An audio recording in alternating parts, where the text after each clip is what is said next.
आजको भिडियोमा हामी मेघराज शमशेर राणा र उहाँको भाइले बाँके जिल्लाको फुलटेग्रा भन्ने ठाउँमा बनाउनु भएको दरबारको बारेमा कुरा गर्नेछौँ। र यति मात्र नभई आफ्नो फ्रेन्ड्स फ्यामिलीसित ड्राई पिकनिक घुमफिरको लागि जान मिल्ने एकदमै पिसफुल र स्वच्छ हावा चल्ने ठाउँ पनि यस भिडियोमा देखाउनेछौँ। भाइ तपाईँ यहीँ बस्नुहुन्छ? हजुर, म यहीँ बस्छु। तपाईँ यहाँ बस्नु लागेको कति वर्ष भयो नि? हामी यहाँ बस्न लागेको लगभग भइगयो 7-8 वर्ष भइगयो। हजुर, 7-8 वर्षदेखि यहाँको केयरटेकर हो होइन तपाईँ? हजुर हजुर। अनि यहाँ बसे बापत पैसा दिनुहुन्छ कि? पैसा त त्यस्तरी दिनुहुन्न। हजुर, कहिलेकाहीँ खर्च पानी पठाइदिनुहुन्छ। खर्च पानी आफ्नो तर्फदेखि पठाउनुहुन्छ? मन्थली हजुर, स्यालेरी दिनु? मन्थली स्यालेरी छैन, आफ्नो तर्फबाट पठाइदिनुहुन्छ कहिले। उहाँको फ्यामिली मेम्बर सबैलाई चिन्नुहुन्छ तपाईँले? यो खै हामीले चिन्ने भनेको राजु राजा, अनि शिशिर राजा, गप्पु राजा, उहाँहरूलाई चिनिन्छ, अरू त चिनिन्न। अनि राजु राजा, शिशिर राजा, गप्पु राजा एकअर्कामा के पर्नुभयो उहाँहरू? उहाँ बाउ छोरा जस्तै, अब त्यस्तरी मलाई पनि थाहा भएन। त्यही बाउ छोरा, छोराको छोरा हुन्। ए, राजु राजा हजुरबाउ, शिशिर राजा बाउ अनि गप्पु राजा छोरा? हजुर हजुर। ए, उहाँहरूको वंशजको बारेमा थाहा छ? थाहा भएन सर मलाई। ए, वंशजको बारेमा थाहा भएन है? हजुर। अनि तपाईँहरू यहाँ को बस्नुहुन्छ नि? यहाँ हाम्रो पुरै फ्यामिली बस्छौँ। घर कता तपाईँको? घर बर्दिया। बर्दियातिर हो? बर्दिया, राजापुर। हजुर। जोगीपुर। ए, जोगीपुर, कोठ्याघाट पारी होइन? हजुर हजुर।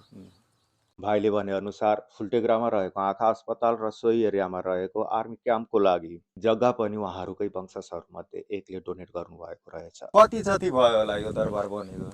भइगयो होला पुरा त्यस्तरी थाहा भएन, 100 वर्षभन्दा माथिको हो यो। ए, 100 वर्षभन्दा माथिको दरबार रहेछ यो। अहिले पेन्टिङ गरेर होला, नयाँ नै देखिन्छ।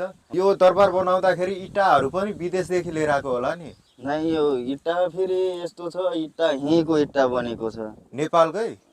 यहीँ बनेको इँटा हो सायद।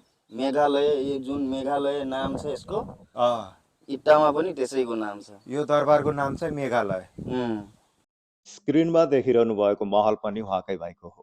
यी दरबारहरू प्राइभेट प्रपर्टी भएको हुनाले भाइले अरू इन्फर्मेसन दिन अप्ठ्यारो माने र हामीले कर पनि गरेनौँ। अब जाउँ सफा सुन्दर र शान्त ठाउँतिर, जसलाई कान्तिताल भनिन्छ।